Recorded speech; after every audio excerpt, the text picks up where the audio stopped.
Coming up on Arirang News, a decision expected soon from South Korea on whether to keep sharing military intelligence with Japan or scrap their agreement.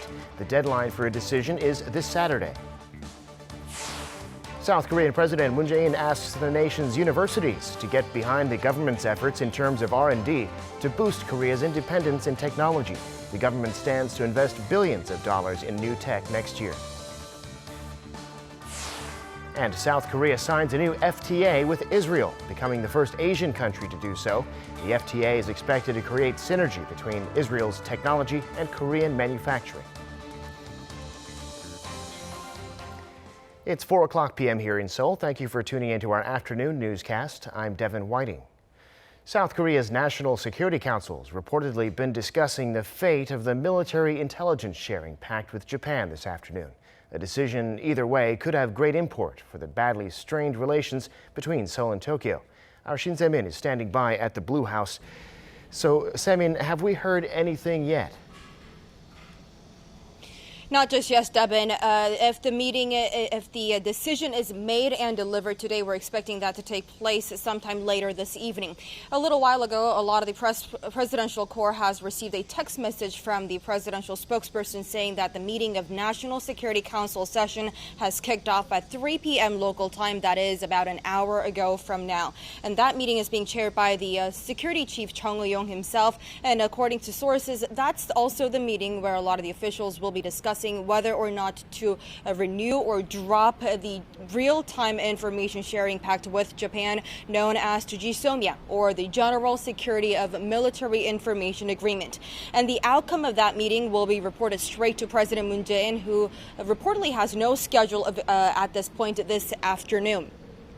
And officials here say that the final decision, one way or the other, could come as early as today, and it should be pointed out that the clock is ticking, as the notification deadline is set for Saturday, now less than 48 hours or so from now. And if neither South Korea nor Japan declare their intent to withdraw by Saturday, the 90-day notice deadline, the pact will be automatically renewed for another year.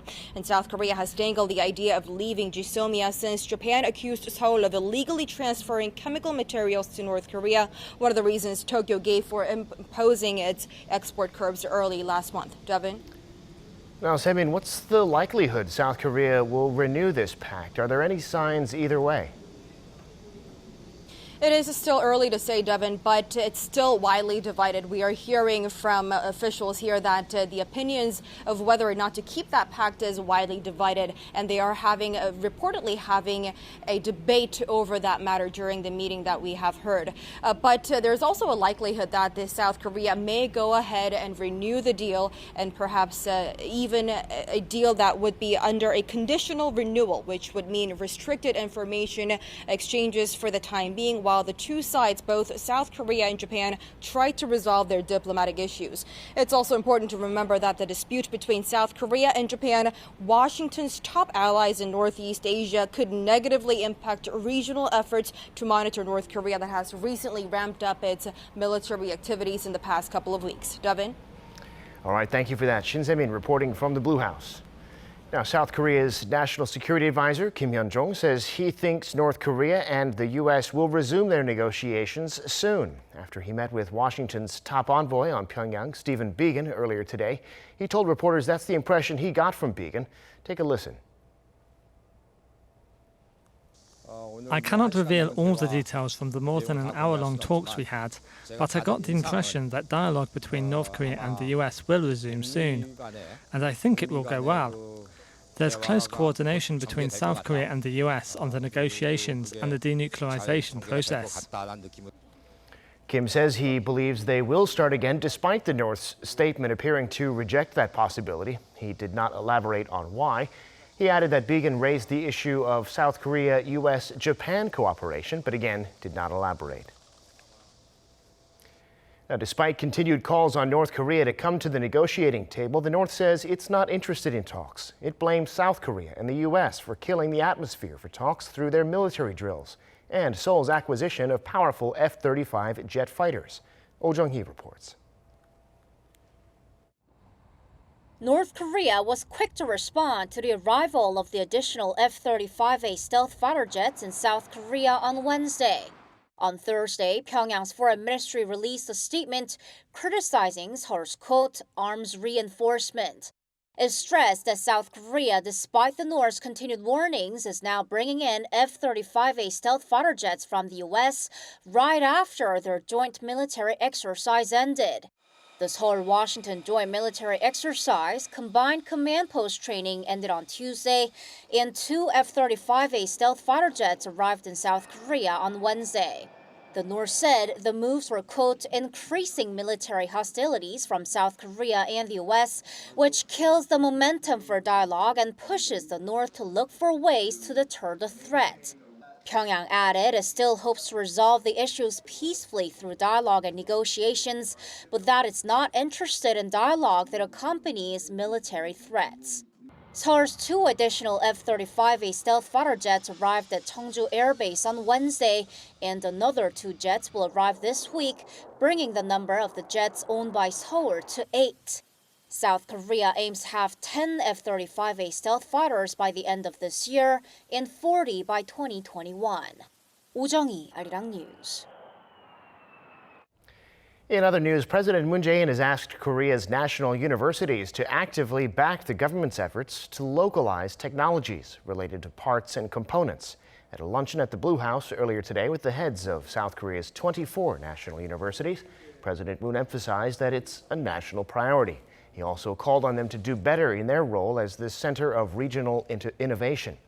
If they do, it'll not only help nurture talent in each region, but also foster balanced regional development.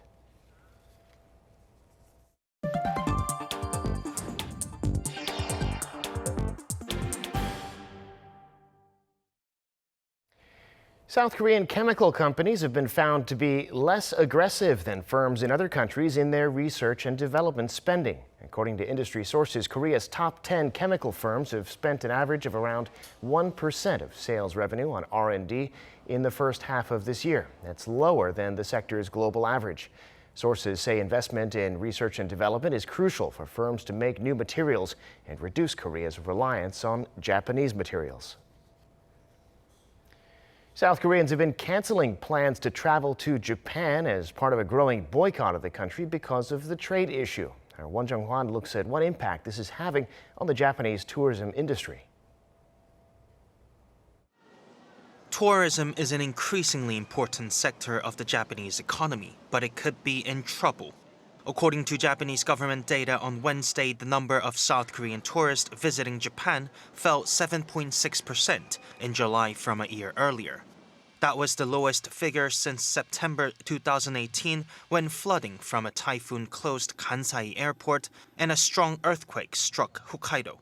The Korea's boycott has hit rural destinations hard, too. Only 30,000 people live on Japan's Tsushima Island, but over 400,000 South Koreans visited the island last year. But this year is a different story. Some local hotels and restaurants, which were crowded with Korean tourists, are now virtually empty. Normally, 500 people are booked every month, but as you can see, there are only 10 people booked. Almost none. I think it'll continue for a while. It is getting worse and worse. This trend is also similar for places in Kyushu and for Totori Prefecture, where Koreans had been the largest group of foreign tourists. And the travel boycott has gone on for almost 2 months now, going against claims by Japanese leaders that it won't last long. Many Koreans like Japanese animation, fashion, and food. I doubt it'll last long. The mood inside Japan, which used to ignore the boycott by Koreans, now seems to be changing. With such sluggish business, some travel agencies in Hokkaido are even arranging welcoming events just for Korean travelers, trying everything to get their rural economy back and running. Last year, 7.5 million Korean tourists in Japan spent about $5.5 billion, with most of it going towards lodging and shopping.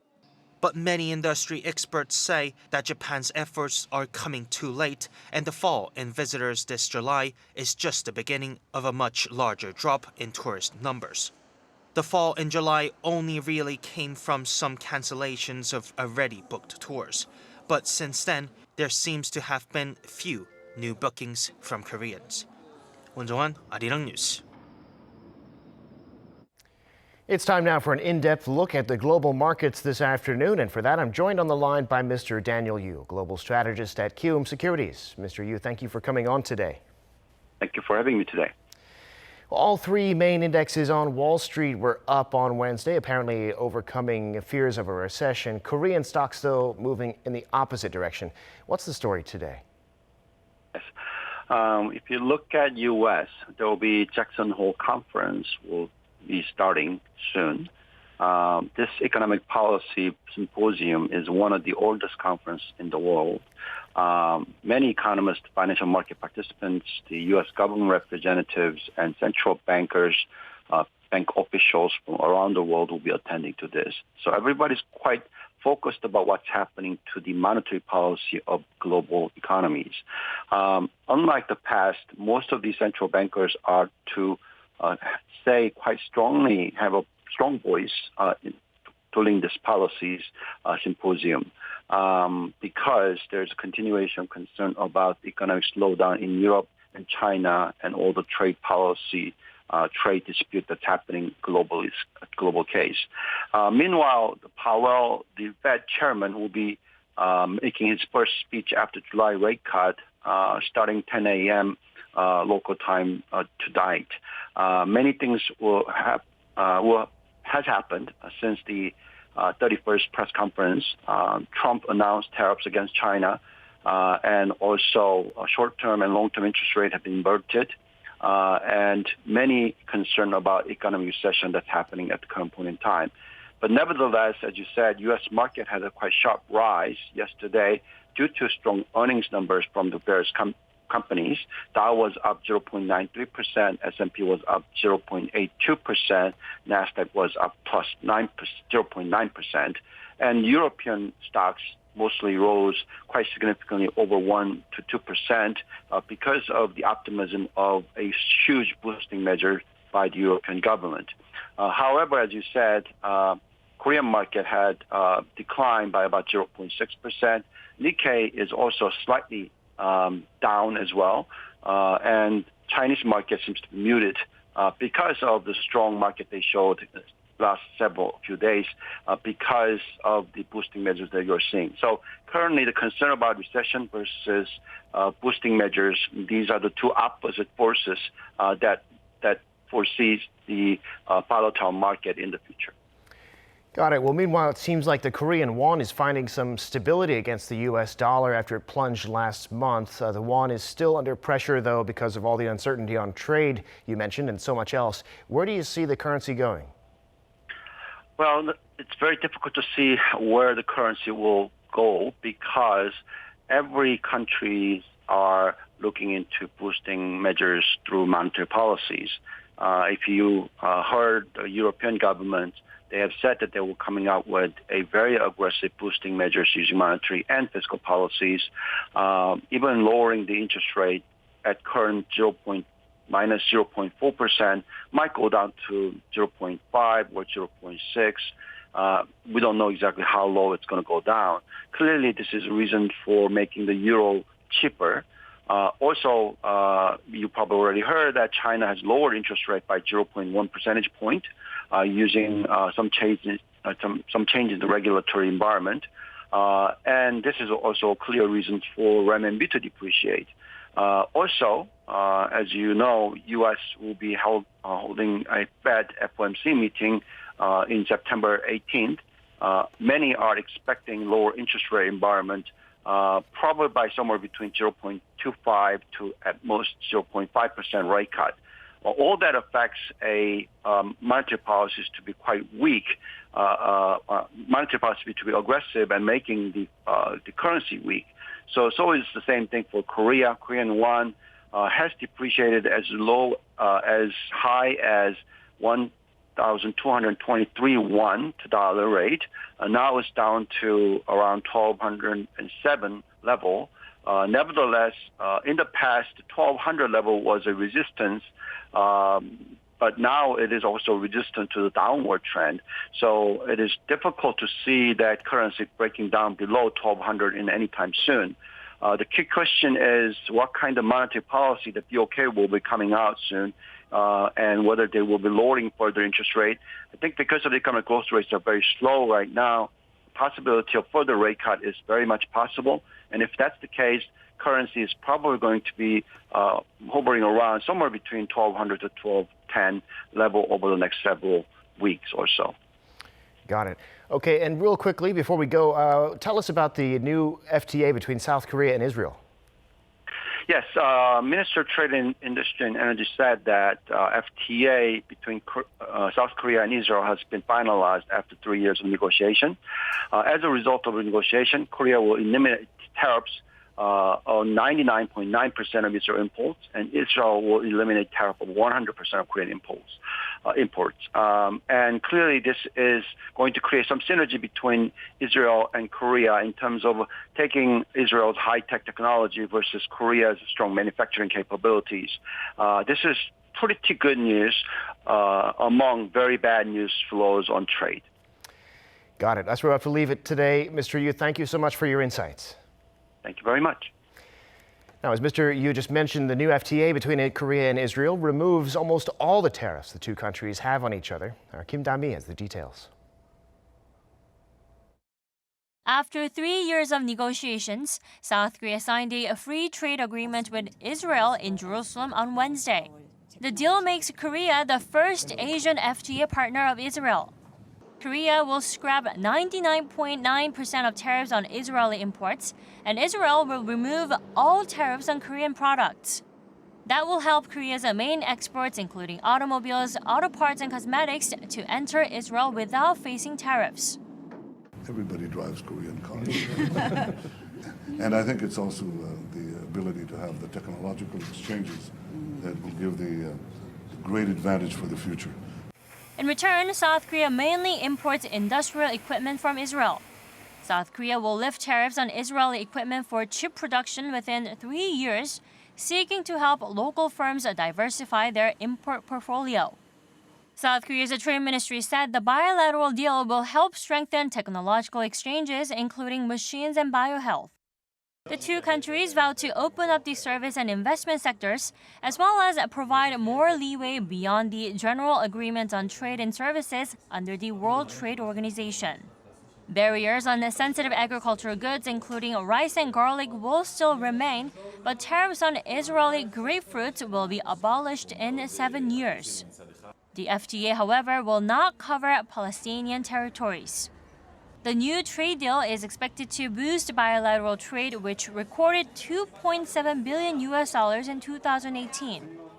It's expected to take effect in the first half of 2020 after a legal review, a signing ceremony, and a parliamentary ratification. Kim Da-mi, Arirang News.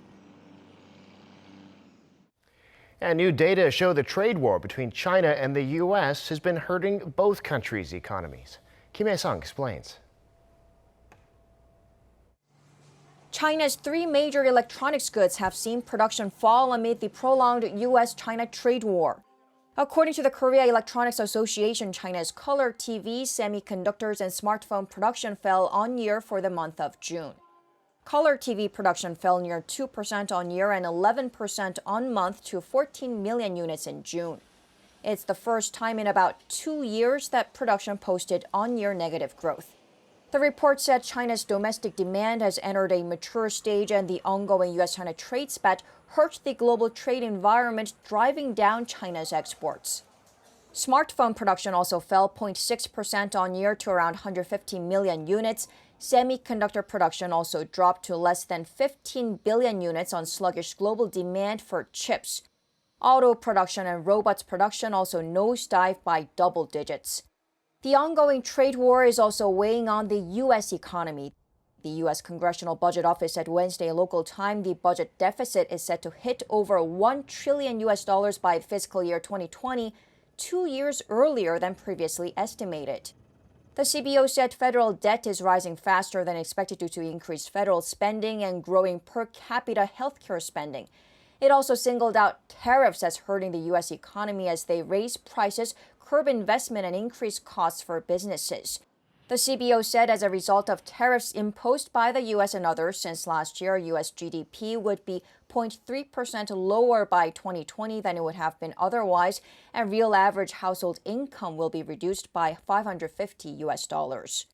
Since last year, the U.S. and China have already exchanged tariffs on over $360 billion of goods. Trump's new tariffs on another $300 billion of Chinese imports, including a range of consumer goods, will kick in later this year. 김혜성, Arirang News. The South Korean government will be investing billions of dollars next year to develop the automobiles of the future, like self-driving cars. It's one of the three industries where the government plans to find and nurture a first mover that can lead globally. Our Choi Si-young brings us part 2 of our series on how South Korea could do better on its plan to make the nation a pioneer economy rather than one that tries to chase others. Back in April, the Moon administration announced that it's going to foster the industries of future cars, biohealth, and non-memory semiconductors to sharpen South Korea's competitive edge in those sectors and create more jobs. On Wednesday, Finance Minister Hong Nam-gi unveiled how the government will spend its budget to do that. Starting next year, it'll invest around $2.5 billion on the three sectors. Almost half of that is dedicated to developing the automobiles of the future, such as electric and self-driving cars.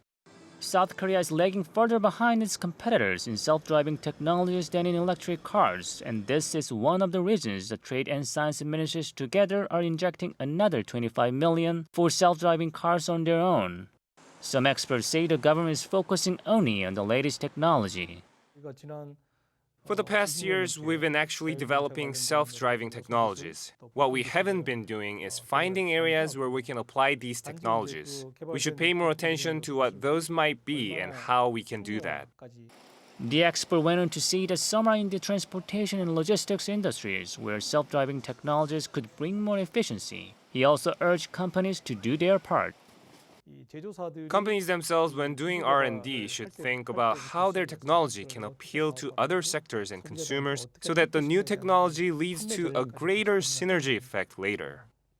South Korea is still trying to catch up with leaders in self-driving tech like Google, but experts say the government and local firms could narrow that gap faster than expected with the right strategy and funding. Choi Si-young, Arirang News. And a new type of virtual reality has been introduced in South Korea. In addition to pictures on a headset, this VR system has physical objects to touch, making it feel even more real. Our Kang Young-woo tells us more.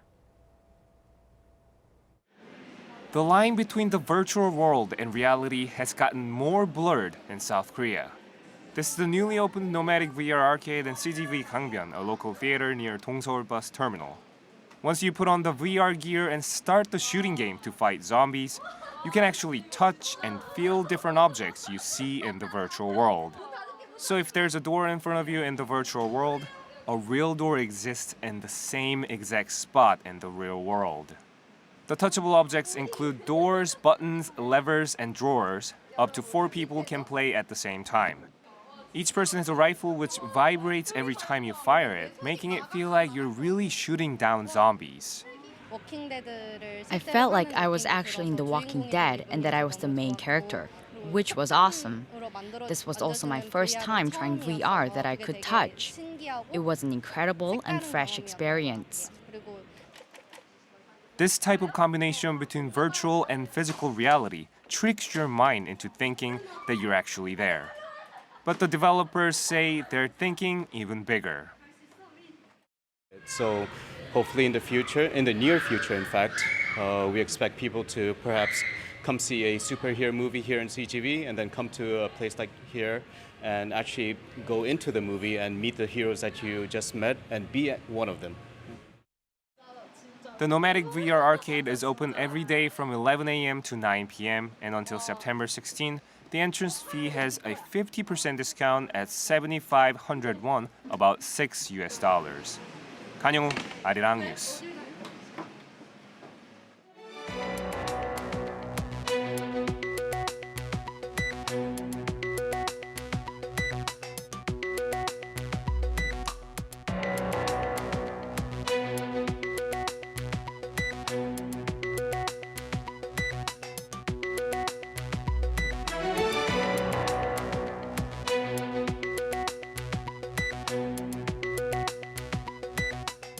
And that brings us to the end of this newscast. Thank you for watching. More live news coming your way at 7 p.m. Korea time.